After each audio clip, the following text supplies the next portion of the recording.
than introduce our wonderful panelists. We're so lucky to have Juliet Coonley with us today as facilitator. Juliet is a licensed therapist, a mental wellness consultant, speaker, a podcast host, an author, and a mom. You also know, probably most of you know, that Juliet is the founder and owner of Sun Counseling and Wellness, which has offices just on the other side of these walls, and we work in partnership with her wonderful therapists there.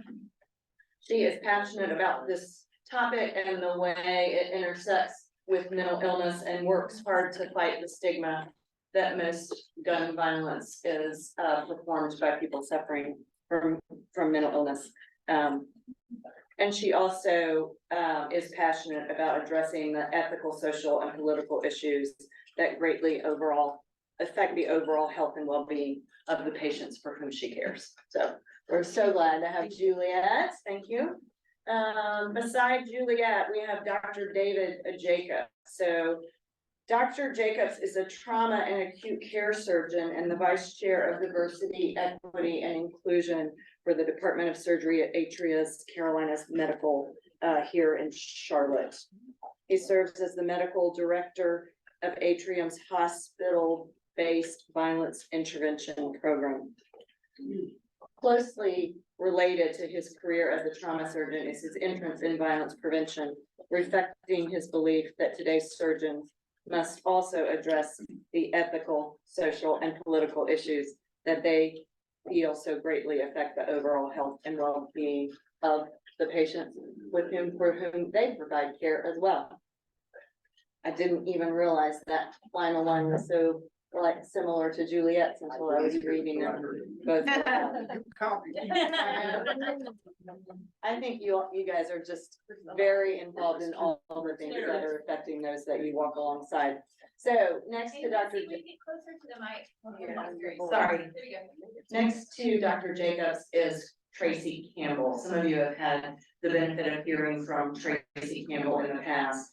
Tracy is Senior Health Manager of Violence Prevention for Mecklenburg County. She's an experienced public health professional with a demonstrated history of working in the hospital and healthcare industry. There's lots I could say about Tracy, but I'm going to go off script here to tell you that Mecklenburg County hired her as an office of one. And as an office of one, she created Mecklenburg County's plan to help combat violence, and now has the benefit of having a little extra help. But she did the lion's share of the work while she was on her own. And then a good friend of this congregation and to me is the Reverend Dr. Rodney Sadler.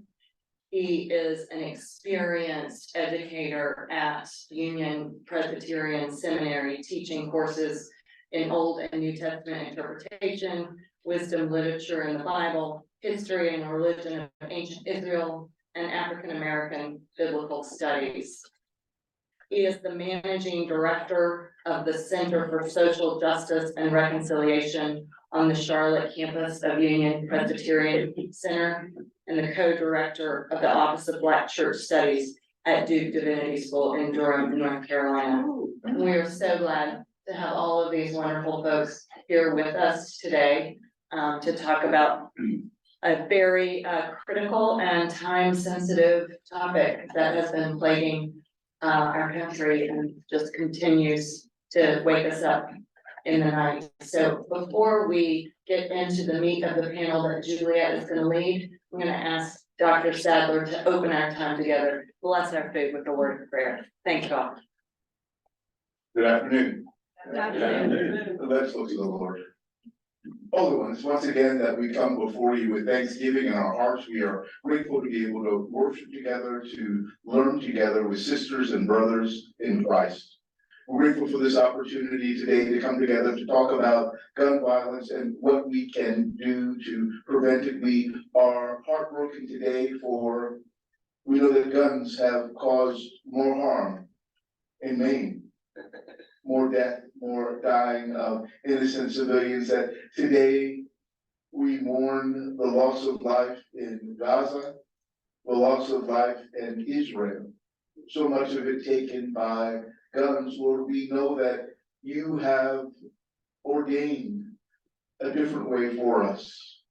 A way that begins and ends in peace, that recognizes your image impressed on each of us. May we find a way to live into your vision. As we gather, we ask that the food that has been prepared will be blessed, that it might build our bodies, that we might do your work to end gun violence in this world. For Christ's sake, amen. Thank you so much. So I'm Juliet and I'm a therapist who goes to therapy. And I always start talks or groups that I'm in with that because sure, I'm a mental wellness expert, but I'm a human first. And when we talk about things that are this real and this heavy, and I walk alongside others in their trauma daily, I am also impacted greatly. And so I'm honored to be alongside this wonderful, brilliant group. And I want to talk as little as possible so you all can hear from them. But again, just giving a little introduction about the work that I do with clients from the mental health perspective. When we experience either direct trauma or vicarious trauma. And so much of that work fits with what I believe Anna talked about in her Sunday school today, about how trauma lives and is stored in the body. And so even those of us who may not have directly experienced gun violence, I think it's probably safe to say that all of us have experienced what it's like, again, vicariously, as we experience this collective trauma again and again and again. This panel was planned months ago, and yet, of course, it is still relevant. It is relevant daily. And so as we work to understand what it looks like for us individually to have trauma stored in our body, how it changes the brain, how it changes our nervous system regulation and so much more, to be aware of what that feels like to sit in this space today as you listen to these experts. Because I also want you to make sure that you are caring for yourself while we dive into some of this. So they each have some slides that they're going to stand up and present on.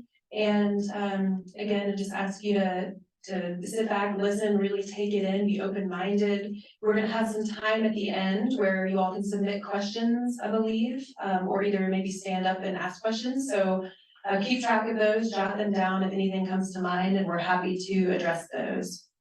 So let us start with Dr. Jacobs.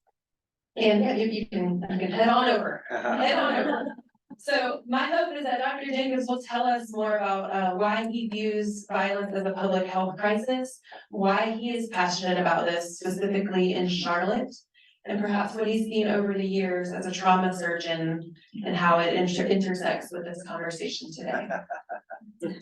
Try not to wait for it. Morning. Morning. Loud is from there. Good. Well, good morning, good afternoon, sorry, good afternoon, and I want to start by thanking you for coming. This is obviously a very, very important topic. Not a day goes by where we don't hear about the impact of gun violence, whether that's personally or professionally, and so and as you heard, my message is this morning that we need to be thinking about gun violence as a public health problem, and I'll talk a little bit about that. But the other part of my message is that there's something that each of us can do. And so again, welcome. Thank you for being here. And I know that you're already doing a lot in this space. But I think that there's always the opportunity for us to think more broadly about violence and to think more deeply and more passionately about how we as individuals, as families, as communities, as schools, as churches, can become more involved in this issue. And so let me just get right into it here. I really believe that we need to be thinking about violence as a disease. We know a lot about what causes violence. We know a lot about, we understand the fact that violence occurs in particular communities. I'll talk a little bit about that in a second. And that it is passed from individual to individual, from community to community, from generation to generation, just like an infectious disease. We also know that it impacts specific patient populations. And we also know, fortunately, that there are solutions, there are approaches, there are treatments for violence. And so it makes every bit of sense to me as someone who has a career in this, to think about this as a disease, to understand the causes, to understand the patient populations that it impacts, and then to begin to think about how we can use and expand the treatments that we have to make us, to make our community safer and more vibrant for everyone. And so I start with this slide, which is information that you already know, which basically says that we can think of violence as a disease that predominantly affects young men of color who are poor. And the vector of that disease, if you will, tends to most commonly in this era be the gun. Certainly there are other forms of violence, knives and beatings and so on, but the most lethal and actually the most common is the gun. And so, again, I challenge you to think broadly. I'm not here to bash guns, but guns is certainly part of the equation that we can't ignore when we begin to think about what we can do for violence. We've made a lot of progress over the last 50 to 60 years, which I will show you. You might not believe that when you listen to the news, but we've made a lot of progress. Unfortunately, a lot of that progress has been eroded or erased over the past 4 to 5 years. And so let me take you through some of this. This slide shows the trend in violence in this country since 1980. And you can see, I don't know that I've got a pointer, I don't want to blind anybody. But as you can see, back in the early 80s, in the early 90s, we had a real significant peak of violence that sort of gradually declined until even the year 2000, and things remained very, very stable for the next 10 years. And so you'll hear people say, why are we concerned about violence? We're much better than we were 20 years ago. I think there is some truth to that. We'll talk about that in a second. Also notice in the slide that this is broken down by race. So the point that I told you before, that this is a disease that impacts primarily young men of color. This is the rate for Black men in this country, Latino, Hispanic males in this country, Asian Americans and white males in this country. And so this peak that you see, that we see across the country in violence is driven primarily by young men of color. Well, why is that? Is there something intrinsic about the genetics of young men of color? I would suggest to you the answer to that question is no, and we'll talk about maybe why that is. But understand in this slide the impact of race, the impact of age, and what's happened over time. This is the most recent data that I can find, actually curated for you yesterday. So you can see October 28th here, and this shows you, I just showed you that slide that showed you that things sort of maybe nadir, got to their lowest level around 2010, stayed pretty stable between 2010 and 2015. And then the bad news is things began to increase again in 2015. We don't fully understand why, but look at the numbers here. 30,000 deaths, injuries, deaths 15,000, homicide 22,000, suicide. So as we think about gun violence, keep in mind that turning the gun on yourself is also a form of violence. At least I think of it as a form of violence. So we hear a lot of press about homicide, but in this country, when you look at gun violence, suicide is actually more common than homicide. It gives us another opportunity to think about guns, making them safer, making them less accessible to those who might use them to harm others or harm themselves. And so it's a complicated problem. You can see the numbers increasing from 2016 all the way through 2022.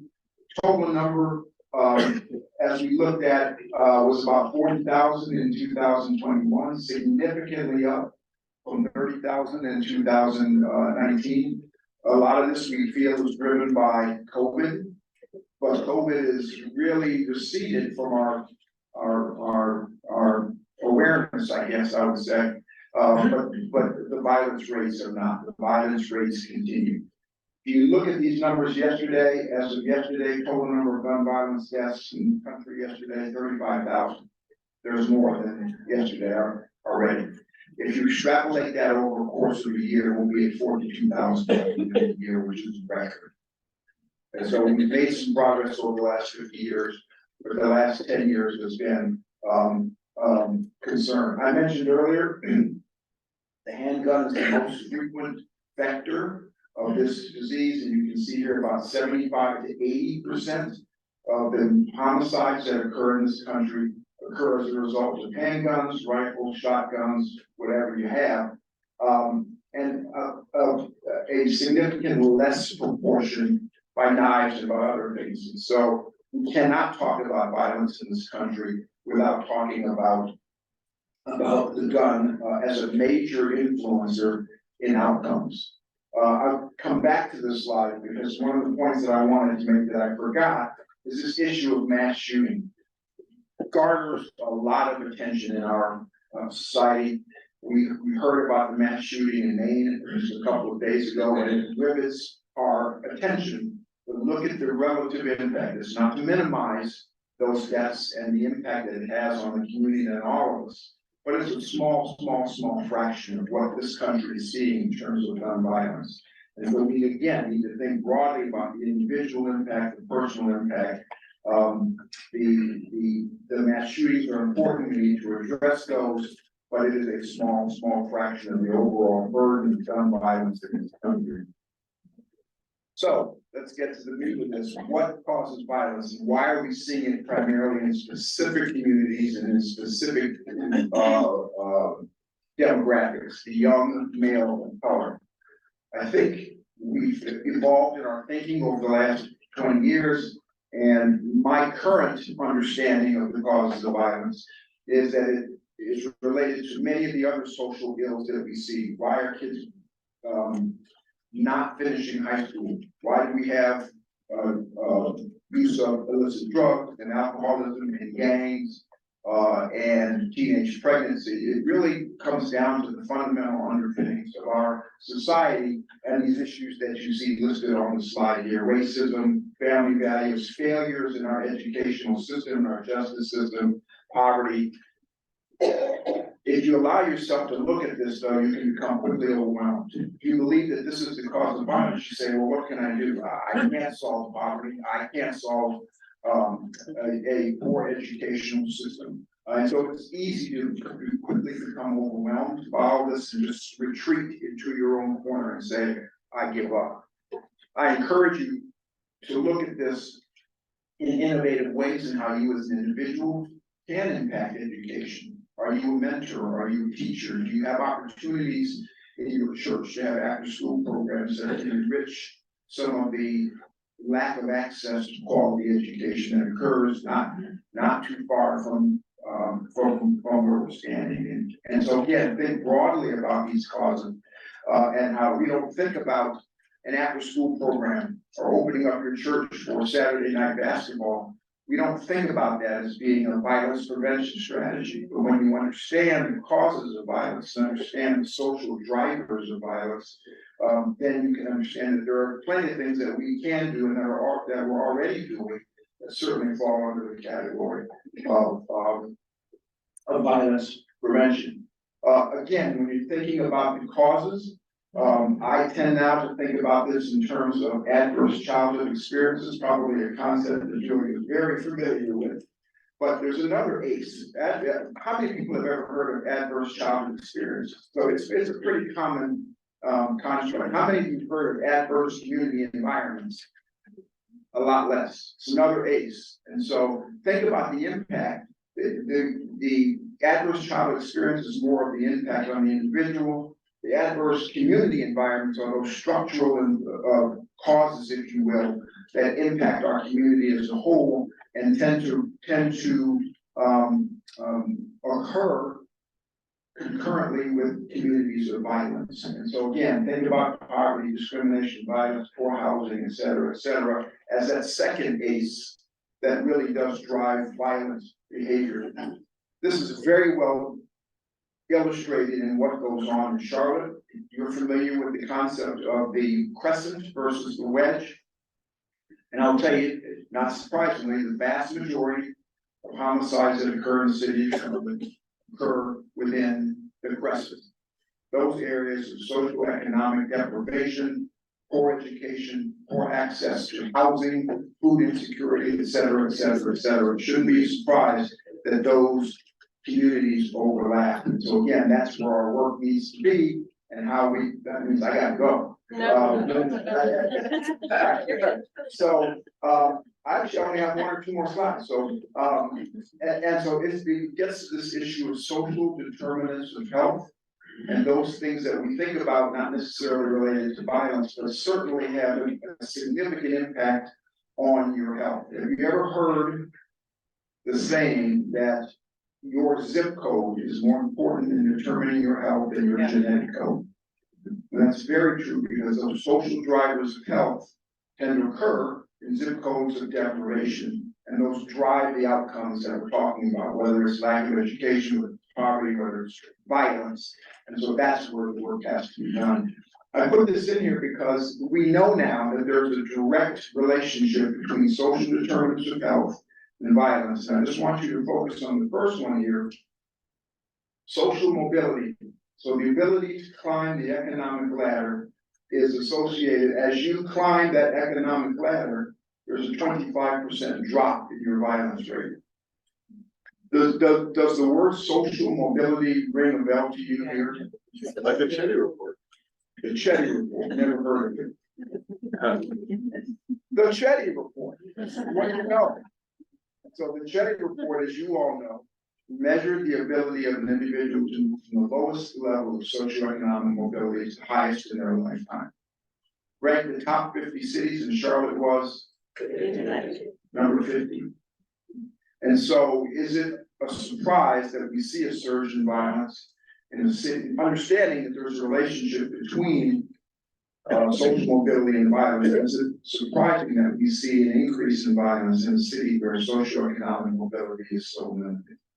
And so, yes, our attention has been riveted on being number 50, but again, that's a call to action for us. That says we've got work to do in terms of improving socioeconomic mobility as a means to decrease in violence in our community. And so let me close and talk just a second about what I do or what Adrian is doing. That gets me to the topic of community violence interventions. And so there are many different approaches to addressing community violence.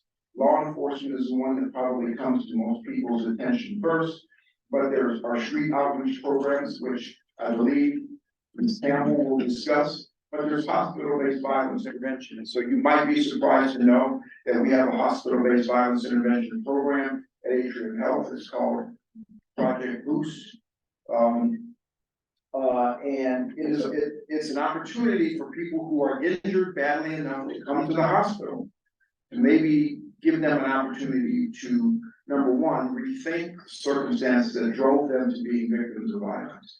But number two, gives us an opportunity as healthcare providers to address those social determinants of health that I mentioned to you earlier, that are so important. So if somebody comes in who's been shot, who's been stabbed, we have somebody that will see that patient during their hospitalization, assess them for, do you have housing? Do you have food? Do you have a job? Are you safe? Do you need to get out of a gang? Do you have issues with drugs? We have to address those issues, and it just seems like a prime opportunity to do that when these patients are under our care in a hospital setting. We have an intense opportunity to provide them with those outcomes.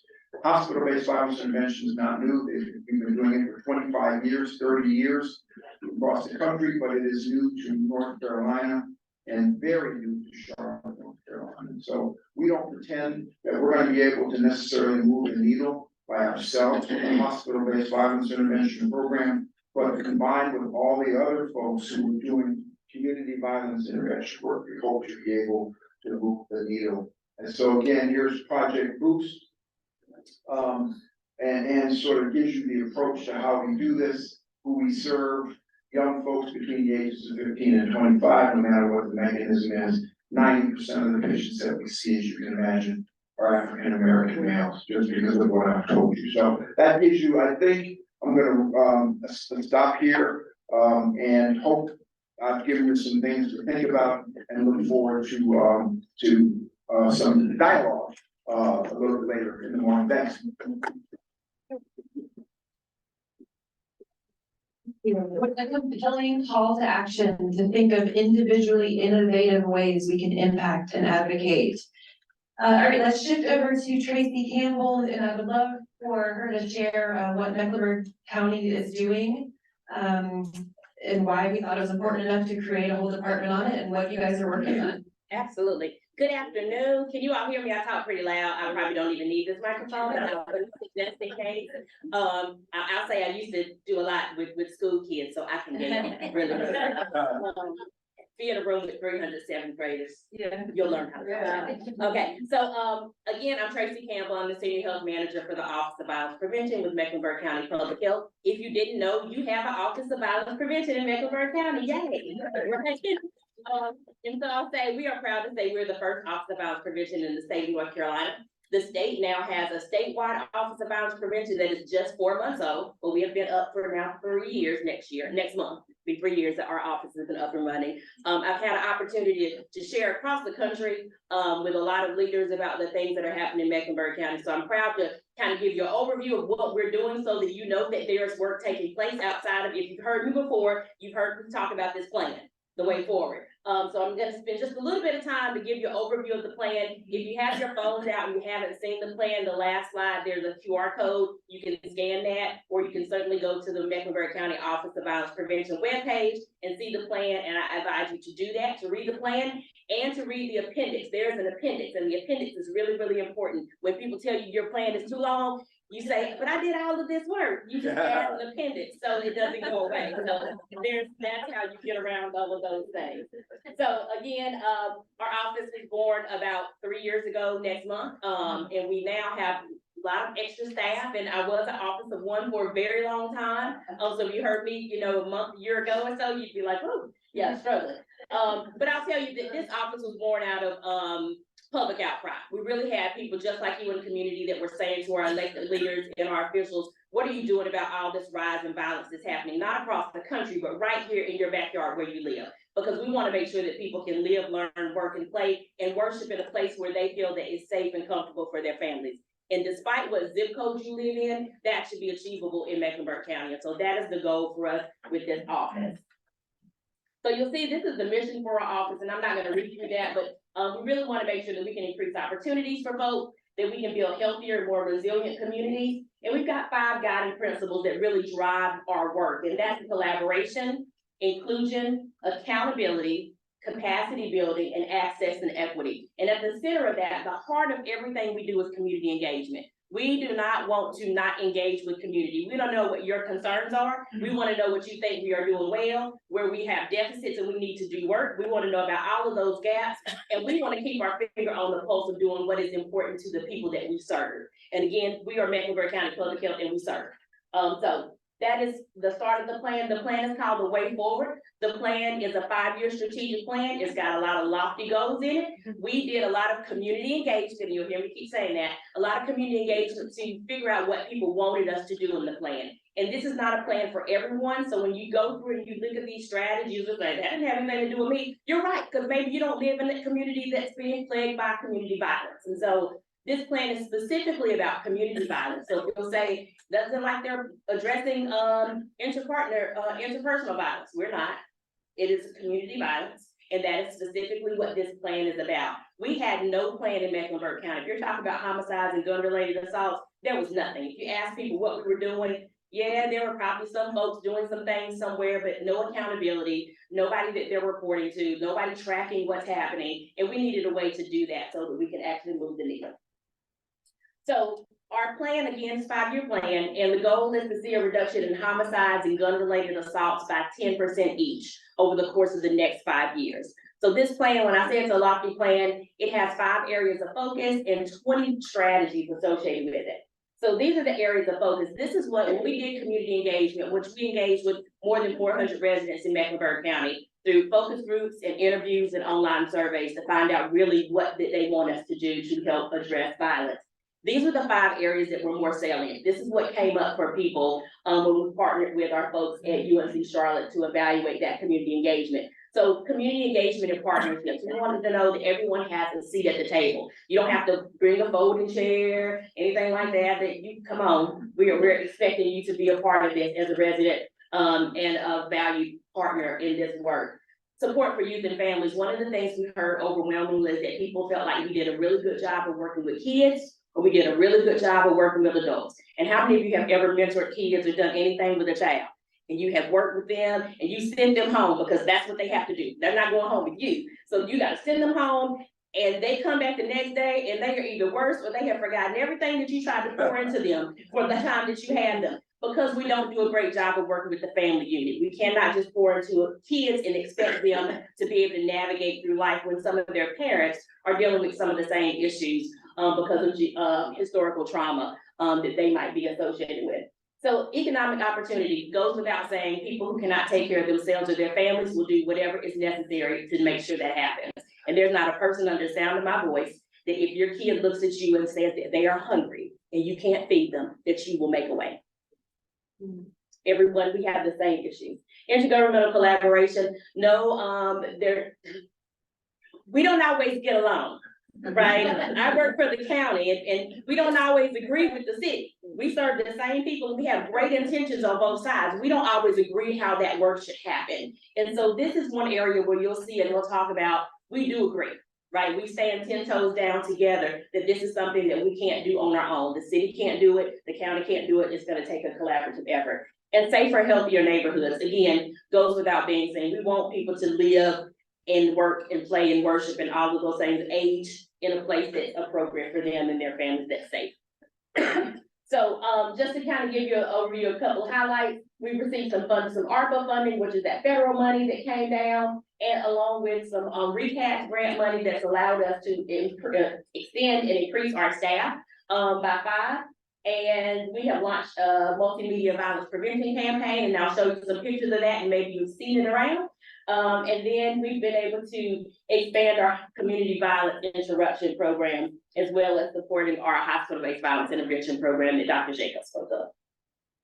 So I want to spend the bulk of my time talking about existing programs and upcoming programs, because it's really important. You can look at the plan, but you want to say, what are you doing? You've been in existence for 3 years. You wrote a plan, great, right? What are you doing? Are you moving the plan forward? So let's talk about what's existing programs. So we have our Violence Prevention Data Collaborative. This is a group that is a subgroup of my office. And so one of the things that we have is that we have a great data sharing community. So we've got our hospital systems, both of them, and they don't combust when they sit in the room together. We've got county and city offices from various agencies from county and city. We've got our school systems in the building. We've got local law enforcement for most of our jurisdictions in Mecklenburg County. We've got a lot of other community partners that have information to share about what violence looks like in Mecklenburg County. This data is used to help drive our violence prevention data dashboard. So we do have a dashboard, and this is something that a lot of places across the country don't have, a dashboard that you can look at and see what's happening in terms of all types of violence. And so we can actually make sure you have a link to that if you'd like to look at that. Our recast program is resiliency in communities after stress and trauma. And so recast works directly with our office to help us implement the plan, but making sure that we have a trauma-informed lens on everything that we're doing. We want to take care of people from a holistic perspective and not think about just their physical safety, but their mental well-being as well. And so our Carolina Violence Prevention Collaborative, super excited about that. You'll notice there are a lot of acronyms. We love an acronym. And so CVPC, this Carolina Violence Prevention Collaborative, this is a group of community-based organizations that have been doing work in this space for a very long time. One of the things we always like to do is acknowledge our community-based organization. Before this office was born, there were people out here in the street doing this work every day. With very little funding, they were doing it out of the goodness of their heart, and they had very little support. That still exists. Very little funding, very little support, doing it out of the goodness of their heart, right?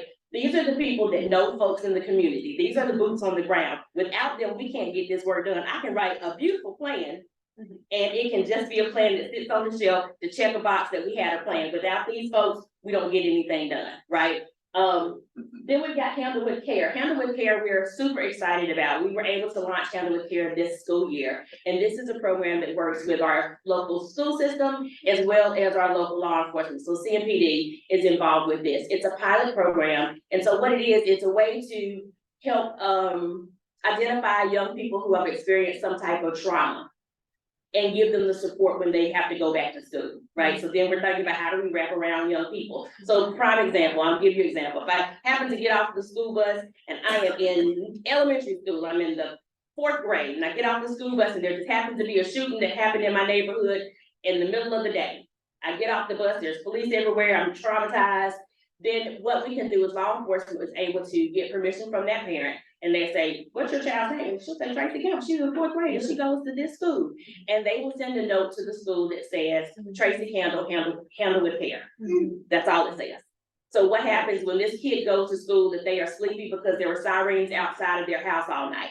If there was something dramatic that happened to their neighbor in their home and they're experiencing some type of difficulty in school where they can't cope, maybe they're sleepy and falling asleep, maybe they haven't done their homework, maybe they just can't focus.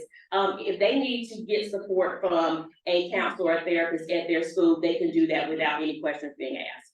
And the teacher can allow them a little bit of grace to help them get through this issue. So we've been able to start this pilot in the Freedom Division. So we're using the schools that are operating in the Freedom Division of CMPD to launch this program. And so far they have gotten several referrals and it's becoming a success. The goal is to expand that to all CMS schools. And there's no one else in the state of North Carolina doing Handle with Care.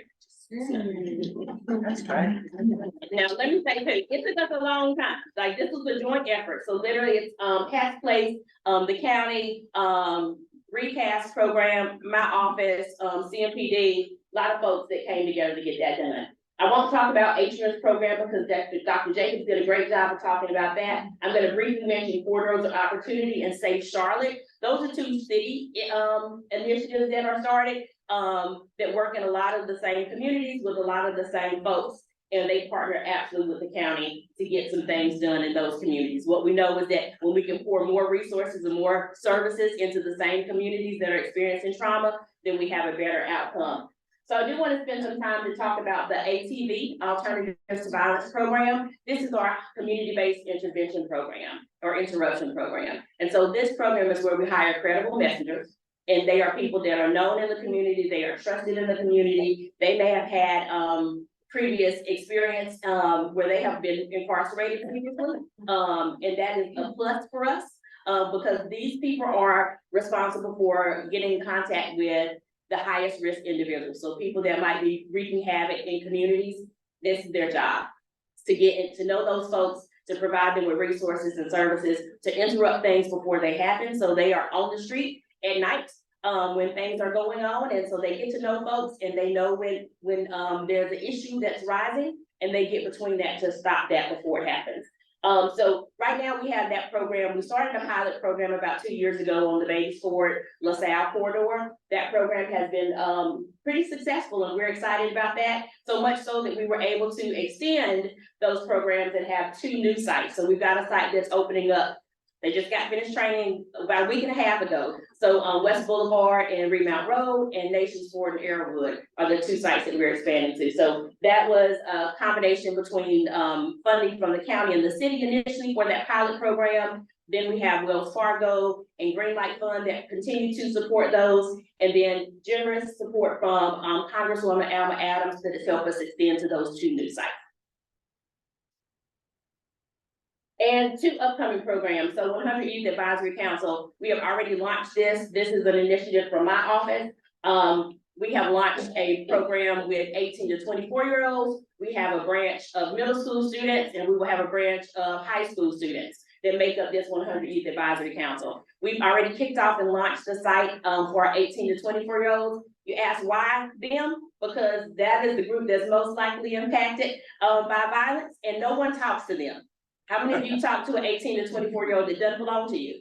When was the last time you did that, right?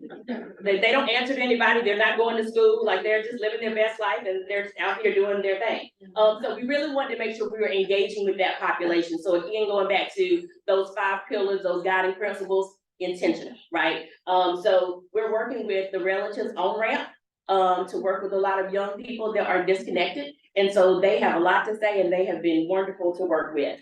CMS is helping us launch the 100 Youth Advisory Council branches for the middle school and high school students. And then our Peacekeepers Academy. Remember I talked about the Carolina Violence Prevention Collaborative with those community-based organizations. One of the things that we know we need to do for those individuals, those community-based organizations, is to help them build organizational resiliency. So this program allows us to give them the skills and the resources and the knowledge that they may not have about how to run a business.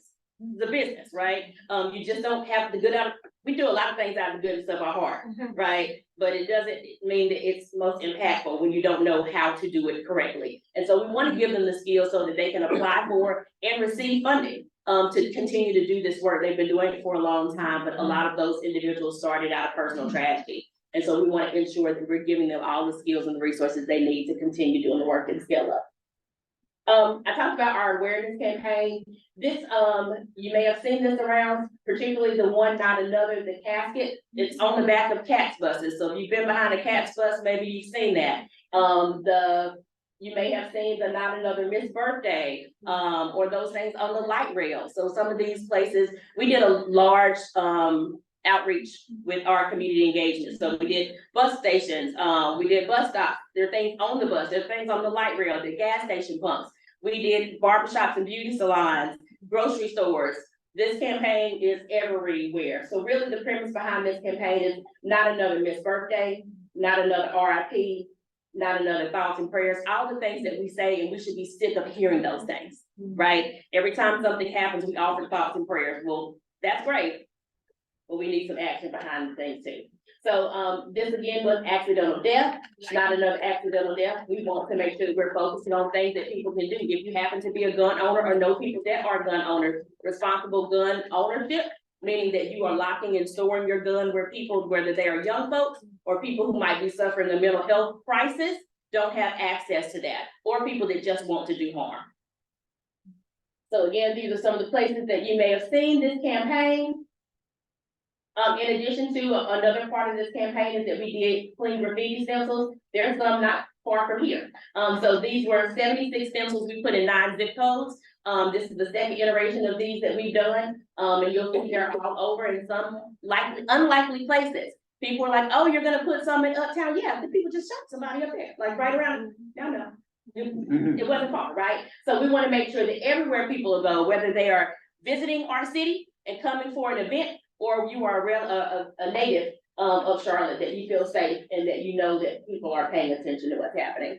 So another thing I like to highlight, and I'm almost at the end here, is that we did a gun lock distribution campaign. And so kudos to our Board of County Commissioners. They invested $40,000 for us to buy gun locks and lock boxes. And so we were able to distribute majority of those in the month of June, which was Gun Violence Awareness Month. And we had 21 events that we partnered with community organizations to do, and you'll see the numbers there in terms of the cable locks and the lock boxes that we were able to distribute free to residents of Mecklenburg County. And so the lock boxes were a huge success, and we certainly plan to do that again.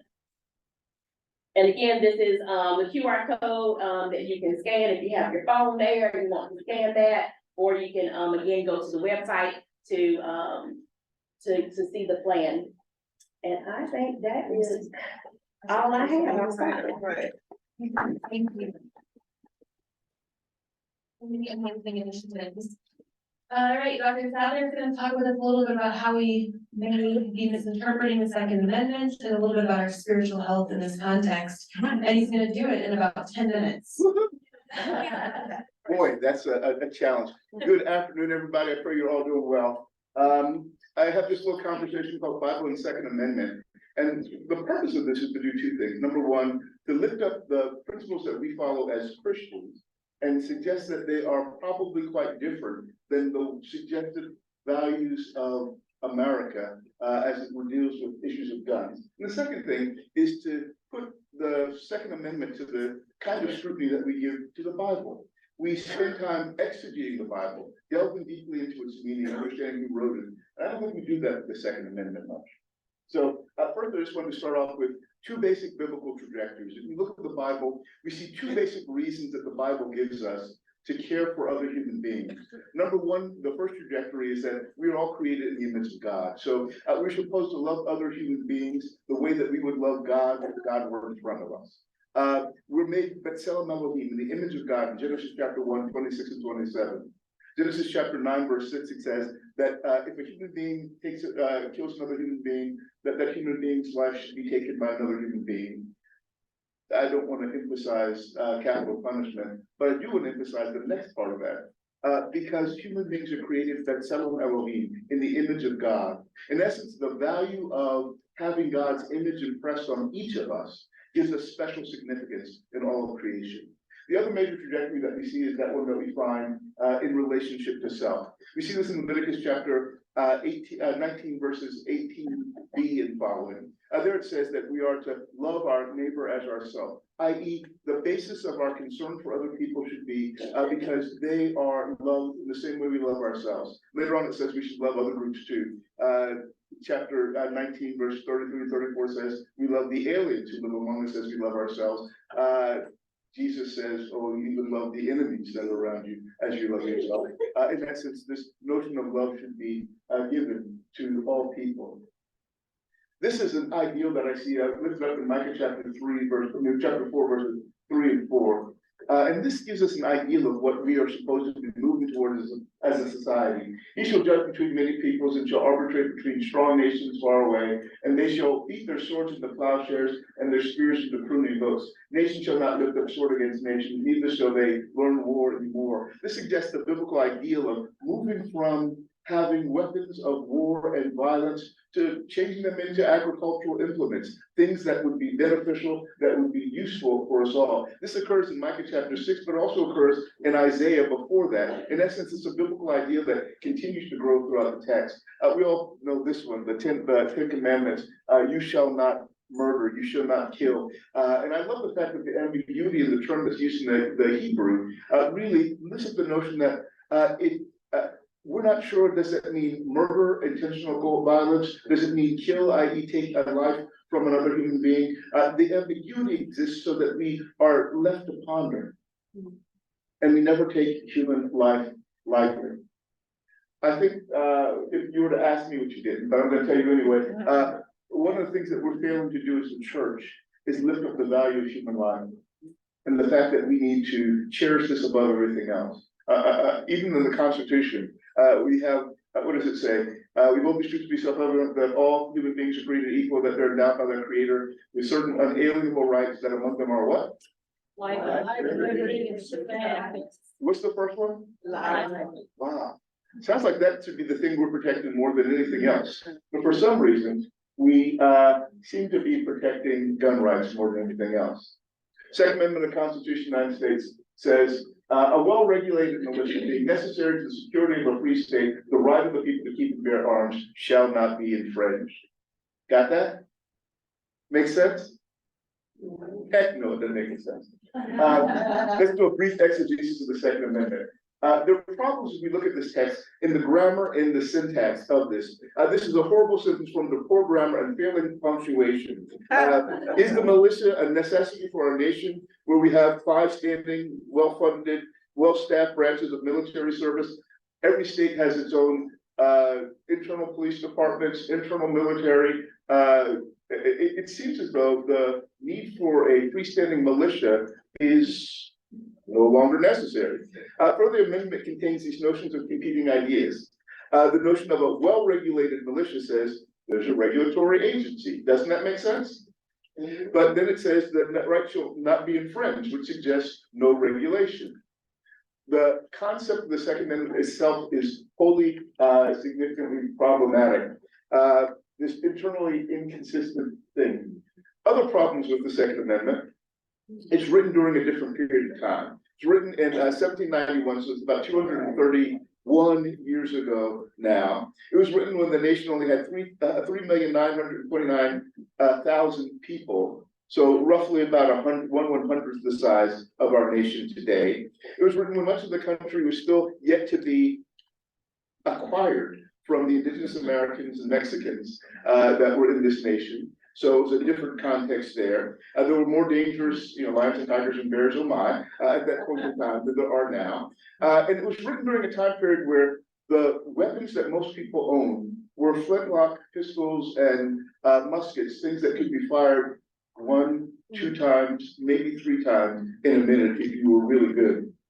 And again, at a time when there was no US military, so to speak, there was a Marines, there were Army, but they were still coming into being and they were not fully formed.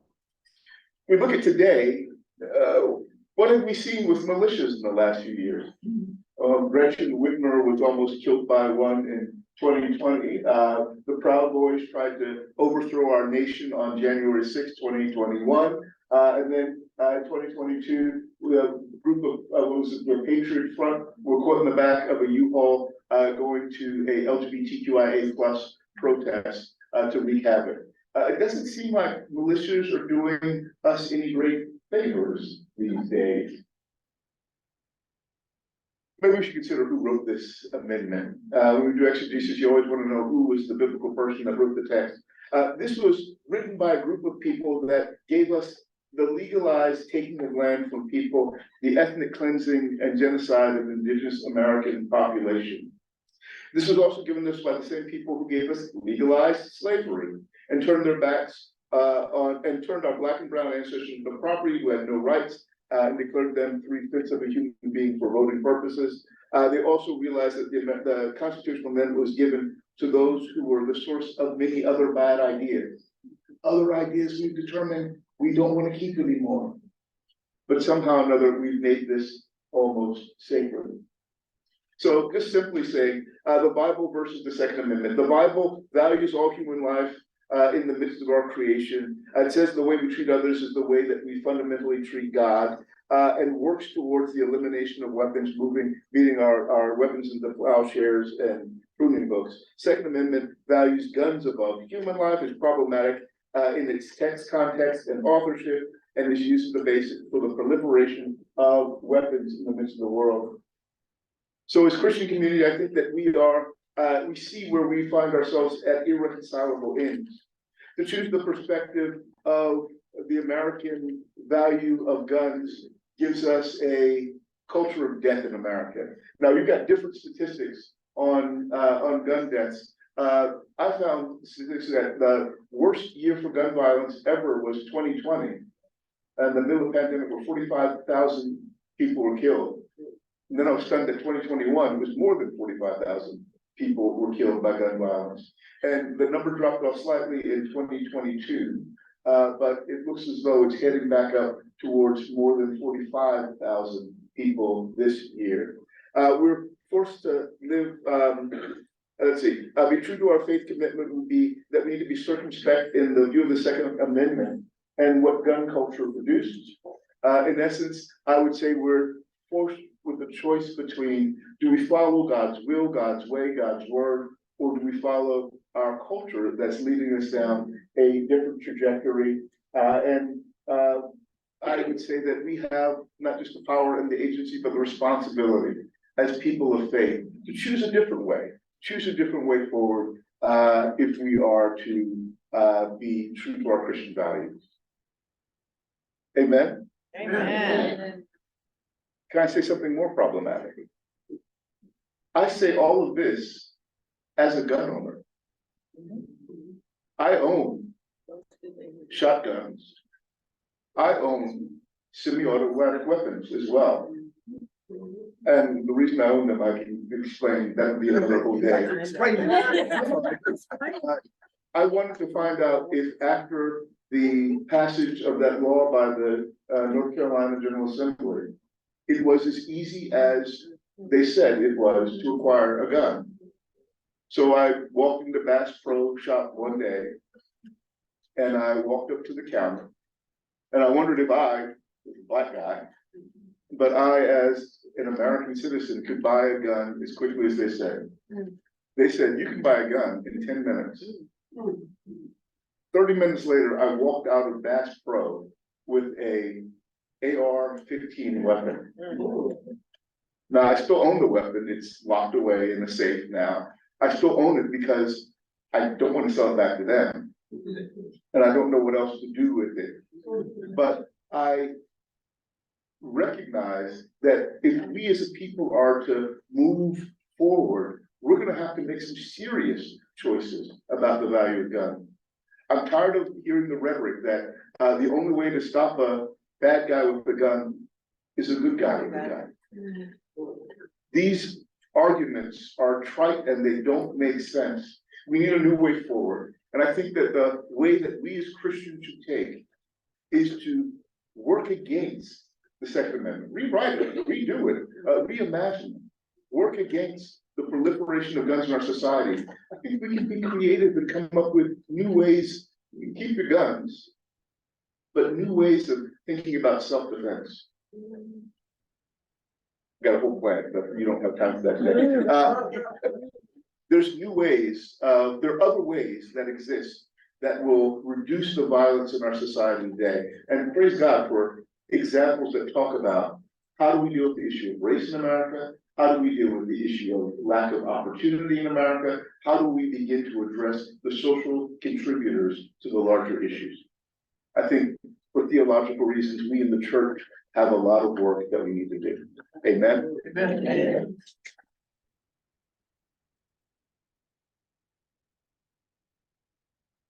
We've got 30 minutes. Oh, we got one more back. Oh. No longer than that. Wait a minute, I got some more slides. I And I did that like really quick, I could have given you a whole lot more.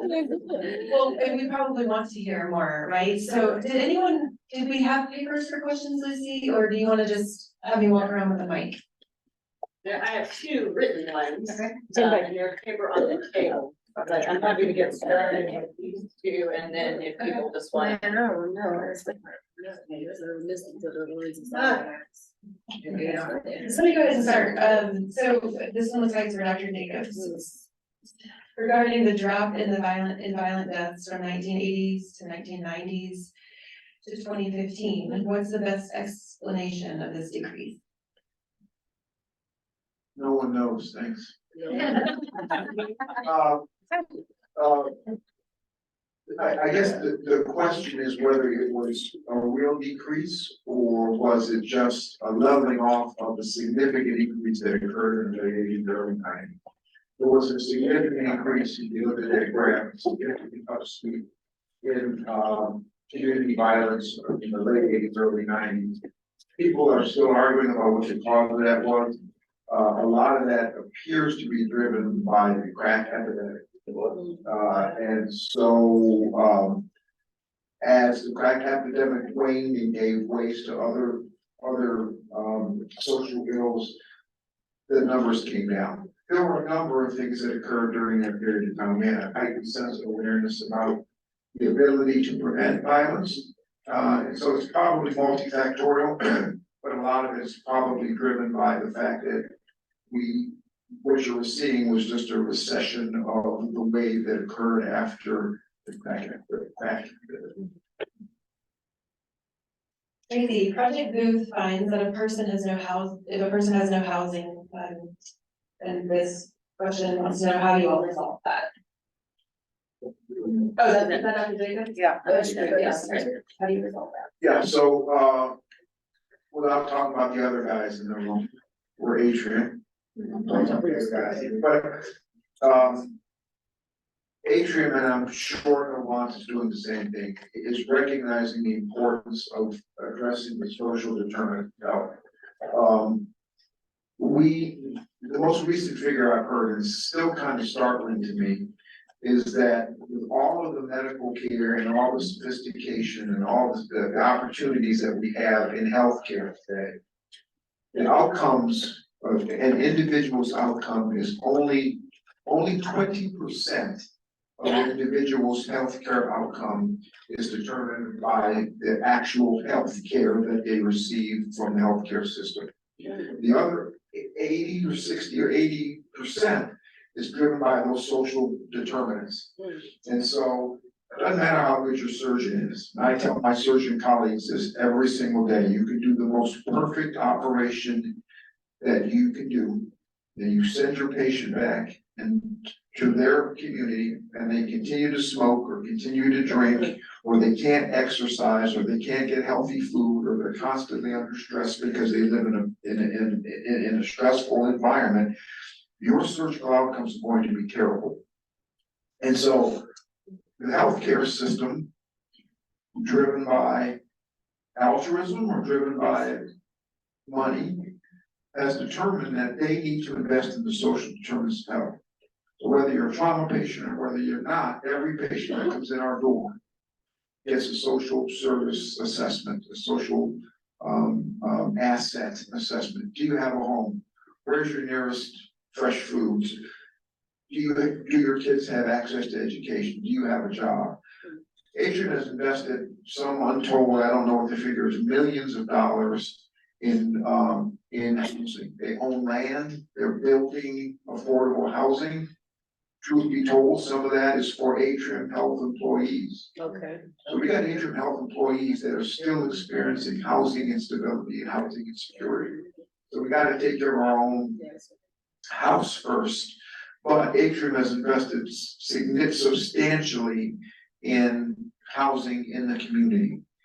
I'm sure Novant's doing the same, and we're doing the same with access to food and safe community, environmental safety and those kinds of things, and hiring people that live in the community, doing business with minority providers, all of those things, again, trying to uplift the community, increase the overall health of the community. So I hope that answers your question, but if somebody has housing insecurity, I can't guarantee when they walk out of there that they're gonna have a house, but somebody's gonna have that on their list of things that need to be addressed. So I just want to add to that, thinking about why there's the Office of Violence Prevention in Public Health. You talk about homelessness, that's a county issue. If you talk about food security, it's a county issue. You talk about healthcare, county issue. You talk about mental health, county issue, right? This is why this office is housed in public health, because we often provide services that wrap around and help meet some of those social determinant needs that communities are facing. And so again, this is a multifaceted issue. Violence is not just caused by one thing, it is interconnected with all of these things. And I want you to think about, as a house of faith, a community of faith, what can you do? Because there's advocacy. You got some advocacy groups here. Please stop by and join Moms Demand Action and some of the other groups here at the table that do advocacy. We cannot do it on our own, right? We need your voice to say, we need more affordable housing in Mecklenburg County. You can ride down any street and see, I don't know how many people that are unhoused on the corner of the street. We can't do it. Think about the people that are seen at the hospital-based violence intervention program at Atrium. That's a small sliver of people, right? They can only help the people that they can help. There are so many other people that need assistance, and there's something that you can be doing here. Thinking about when we talk about government funds, whether they're county, local, city, federal funds, there are a lot of restrictions on how we can use those funds and get them out of the door to people that need them. Communities and communities of faith don't have those restrictions. You can move money and move funds and do things that we can't do without red tape. So I would say, look introspectively, think about the resources that you have at your disposal right here in this room. What can you do? What are you doing? How can you scale up? How can you partner with people that are doing this work? There are a lot of people that are connected to our community-based Carolina Violence Prevention Collaborative with those community-based organizations that are doing housing. Housing is violence prevention. If you don't have anywhere to live or you can't eat, it's a wrap. It don't matter if you got a job, it doesn't matter anything. We all go home somewhere. Everyone deserves to go home to a house, but still think about what you can do and how you can support those other people that are doing work. Another question for you, if you want to keep that. So how do you measure the success of your programs, and do you feel like the success is improving? So measuring success is very difficult. It depends who you're talking to, right? Everybody's got a different measure of success. There are some people that want to count beans, right? And as long as we have less little dots on the map somewhere that represent people, they're okay with that. Some people want to know if they live in a community that's plagued by violence, they want to hear about the impact that happens to the people that we serve. And so that is success. It takes a long time. There's no magic bean when we talk about violence prevention. If it was, we drop something in the ground and we wouldn't have violence tomorrow. That doesn't exist. So oftentimes, even though we're doing a lot, and you hear about the hospital program, our violence intervention program, and all of our community partners that are doing work, it often gets worse before it gets better, so hold on. We are doing work, but it takes time. We can't change people's situation overnight. They can get here overnight. They don't just have one issue that they're struggling or trying to address. It takes time, and we have to do it from a layered perspective, and people have to come at them at all places. Every time they go somewhere to receive services or go somewhere for help, people need to be trying to address their issues, and we're not doing a collectively good job in that realm. Dr. Sadler, in this political environment, do you see the possibility of reconfiguring the Second Amendment?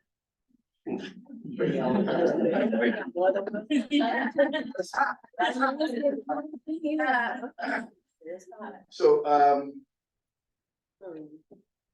the 1950s, a movement started in Alabama for the civil rights for African American people.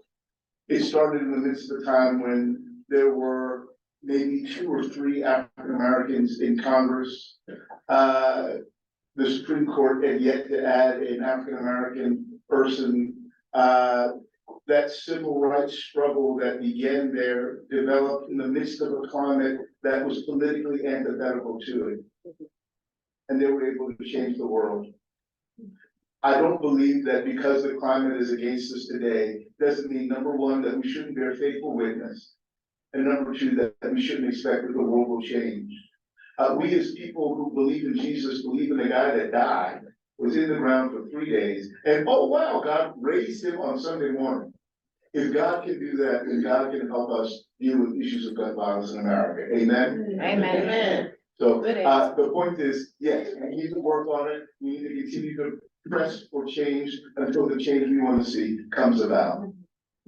You know, I share Dr. Sadler's optimism and hope.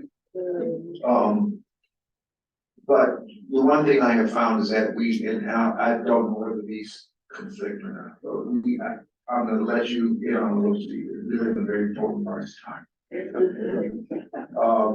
Families are torn apart by this issue of gun violence. On one side of the Second Amendment or the other, we need to get rid of them, or we need to hold on to them. And you alienate half your audience. When you start talking about mom against mom, back, I don't want to hear everything. But you alienate half your audience when the words gun control come out of your mouth. And so I think we need to begin to think about gun violence in maybe a little bit different way. And I think about it now in terms of gun safety. Because I don't know that we will see any changes in Second Amendment approach in my lifetime. And so I can only do what I can do while I'm here. I'm hopeful that that will happen, but I don't know whether that's gonna happen. And so I'm thinking about how else can we achieve gun safety. Tracy talked a little bit about unintentional gun violence. We don't talk about that. Kids finding guns in the house, think it's a boy, somebody gets shot. How can we make that situation go away? People stealing guns. One of the biggest opportunities for people to steal guns is at a Panthers game. People put their guns in their glove compartments, they don't lock them. People go around smashing windows and stealing guns out of your glove. How can we stop that situation? How can we make gun ownership and gun owners more aware of that? Well, we alienate them when we say you can't have that gun. You shouldn't have that gun. But we can include them in this conversation if we say, just lock your doggone gun up. And maybe have some penalties if somebody takes your gun and does something badly with it. The other thing that I would say that we're not talking about, that I fervently believe in, is technology, gun technology. And if you can have a cell phone that will not work unless it recognizes your face, then why can't we have a gun that won't work unless it recognizes your fingerprint or unless it recognizes your face? So you can steal that gun if you want, but you can't use it. That little kid can pick up that gun that he thinks is a toy, but he can't use it. That technology exists. The gun violence lobby doesn't want it for reasons that I don't see, like it's a whole new revenue stream that we can be talking about. where there's some common ground between gun owners and folks who believe maybe we shouldn't have so many guns. So I encourage everybody to be thinking about guns. It's obviously a very, very important issue here, but think about the middle ground and think about the areas that we have common ground and we can work together. It sounds like you said you want to think outside the box. Yeah, I guess I could have said it that way. So I just wanna add a piece to this. I think that both of these gentlemen are absolutely correct. It's a both and. You cannot, you have to have those tough conversations. You have to say gun control. You have to say gun safety. All of those things matter. We sit with family and you know that you have some family members that disagree with you fundamentally on this issue. You sit with them at Thanksgiving. But you don't wanna ruffle the feathers, cause God forbid we have a bad Thanksgiving dinner because someone talked about guns. Right. So, but we have to have those conversations with your neighbor, with your friends, with your families. You know, you have to be able to have those tough conversations before we can move forward. Sitting here being scared to have a conversation because you're gonna upset someone is not gonna be beneficial to anyone. We have to have those conversations. So again, I think it's a both and, in this situation. Yes. Tracy, Mike. Okay, rather than a punitive response, jail, would your programs and courts be willing to offer an alternative collaboration with you and their families? Absolutely, that is something that we are working toward, is restorative justice. We know that people, I had the best quote, and I'm paraphrasing this because it's probably really wrong. But someone talked about, just the other day, that when you do the crime and you do the time, it should be over. Right? And we don't believe in that. We still hold you liable after you have served your time. We won't give you a job. We won't give you a place to live. We won't do anything. We won't let you vote, right? You can't do anything. And we have to change that mindset, right? We have to believe in restorative justice practices. We have to believe that when our young people are getting in trouble, that we give them aid and assistance and not just a punitive way when something happens to them. There's a reason that they chose that action. And if we take a step further and say, what happened to you? Not what did you do, but what happened to you? And how can we help you work together to fix it? What happened to your family? Because oftentimes if you find a young person in particular that is struggling or having some issue, go back and look at their parents. Apple hadn't fallen far from the tree, right? There is some issue that their parents are probably struggling with that no one provided them assistance with. How can you help your child read if you don't know how to read? It's impossible, right? You can't help them do math if you don't understand new math and you didn't understand old math. You're stupid, like, trying to get you a tutor, right? All of those things, but I think, we have to really be careful about what we're doing and how we're moving forward with our justice system and how we are supporting those folks, that are in or had a touch with our criminal justice system. So there has to be, ways to work toward that, and I feel confident that we have folks that are in Mecklenburg County that are working on that collectively. Yeah, I mean, that's trauma-informed language that happened to you. So I hope everyone is getting ideas about how to take some of this language that you've heard up here today to really impact change. Okay, I'm gonna squeeze everything I can out of this. So, Dr. Jacobs. What, are you seeing any correlation between the rise in fentanyl in the community and the rise in gun violence? Yes, absolutely. One of the things that's very interesting, and I think that we will see a continued rise in gun violence as it relates to fentanyl, as it relates to the current usage of drugs. There was a time when we were not seeing some of this drug use in Black and brown communities. That it seemed to be that it was a white male issue. And it is not. And certainly I can say from our ATV teams that are out on the street that we have had to give them Narcan training because there are people left and right that are ODing. I saw a video just the other day where someone is doing regular citizens doing a documentary, and a lady that they spoke with said that she had died 5 times this year. So certainly, as it relates to this, and the more people that are using, drugs, I certainly think that we're gonna see an increase in violence as it relates to that. So again, addressing violence from multi-pronged issues and not thinking that these things are related, they're absolutely related, and, we're in for a rough ride. Yeah, the only thing I'll add is that this is like many other things, I don't know that there's a direct relationship between fentanyl and gun violence, but you gotta have the money to afford the fentanyl. That's right. And so whatever is driving that individual to need fentanyl is what needs to be addressed. And so we, again, when you think about violence as a disease, is, people, we used to say, well, it's because of the gangs, or it's because of the media, or it's because of the drugs. When we think about it in terms of a disease, those are the symptoms of the disease. That's not the cause of the disease. The cause of the disease is the social ills we're talking about. The symptoms are acquisition of drugs and gangs and media and all the other things that we label because they're easy to point at. They're easy to point at, maybe a little bit easier to fix. If we just don't allow our kids to listen to rap music, this violence stuff will go away. Or if we just get rid of the gangs and bring in all these gang task force violence, so you're cutting off the disease, you're cutting off the symptoms, but you're not addressing the disease. How responsive do you offer Project Boost our young victims of violence to the program? About 85%. Well, again, we just started our program maybe about a year and a half into this now. About 85% now.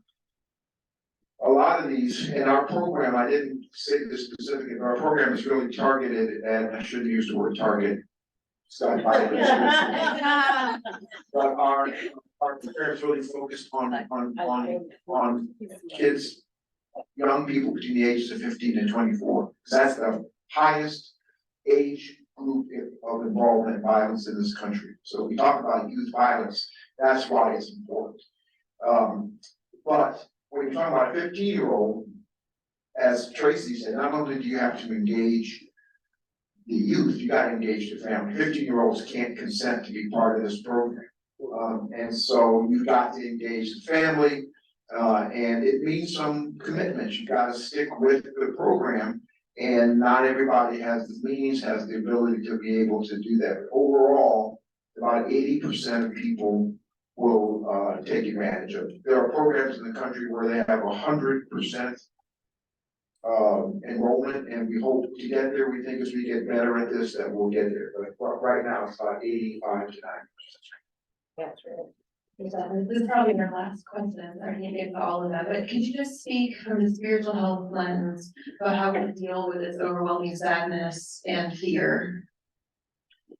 Thank you for that question. I think first thing that we do is we don't collectively mourn as a society. And I think our faith communities need to do a better job of helping us to mourn for what's going on. We lost 18 people in Maine this week. We're not coming together to mourn that passing the way that we need to. We're not understanding the tragic nature of where our society is. We need to be able to mourn before we're able to move forward. That's the first thing I'd say in terms of a spiritual realm. Second thing I'd say is that we as faith community need to begin to work on the moral underpinnings of our society. Those things that we say we believe are the things that shape the world in which we live. I often tell my students this when I'm teaching them about why it is that we lift up messages of hope in the midst of a world. If you extract the spiritual value from the midst of this world, that spiritual value that says that there is hope, that things can change, that alternative vision that God provides of a better way than the is. The notion that the is, i.e. what we see around us each and every day, is all that can be, is a damning and damaging view. We need to let people know that there is an ought. God calls us to an ought, something greater and something that is. I mean, what was the first question I answered was about Is it possible? Yes, we need to believe that it is possible. We need to be able to retain hope. And in part, that's our responsibility as people of faith. That's one of our social obligations, is to provide that alternative vision of God in the midst of a world that thinks that what is all that there is possible. So I think that we as faith community, and that's not just Penn, that's not just Lucy, that's not just the staff, that's all of us. We as faith community are obligated to bring forth a different message, to hold forth a different type of hope, to bear witness to a different possibility for our world. And it's only when that possibility is out there that it can become something that we can strive towards and something that we can work to manifest. And I'm just foolish enough to believe that that alternative reality, that better world is a possibility if we work towards it. Martin Luther King Jr. said, progress never rolls in on wheels of inevitability, but comes about by the persistent efforts and tireless work of those willing to be co-workers with God. We need to be co-workers with God. Amen? Amen.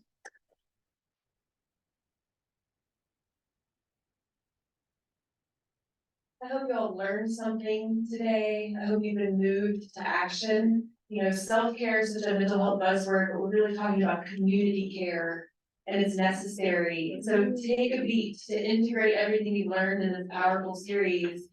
Instead of just going out in there, you know, and going on autopilot, but really considering what you might do. What have you learned? How can you take action? Please visit these tables over here to see some of the community partners that are here today. Someone can say something about that. Let's give another round of applause for our wonderful team.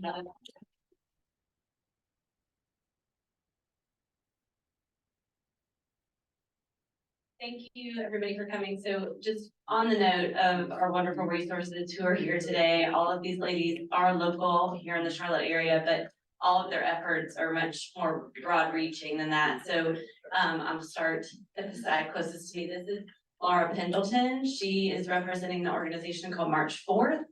They are a nonprofit advocacy group with a singular mission to end mass shootings in America.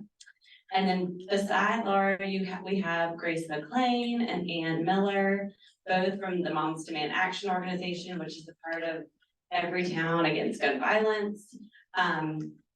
They are a grassroots movement in the Americas, fighting for public safety measures that can protect people from gun violence. And then beside them, you'll see Adrian and Liz, who are our local representatives for an organization called Your Neighbors for Change. They are both mothers, healthcare providers, and neighbors who are the creators of Digital Contact, working to get you civically engaged and informed on gun violence through their social media presence.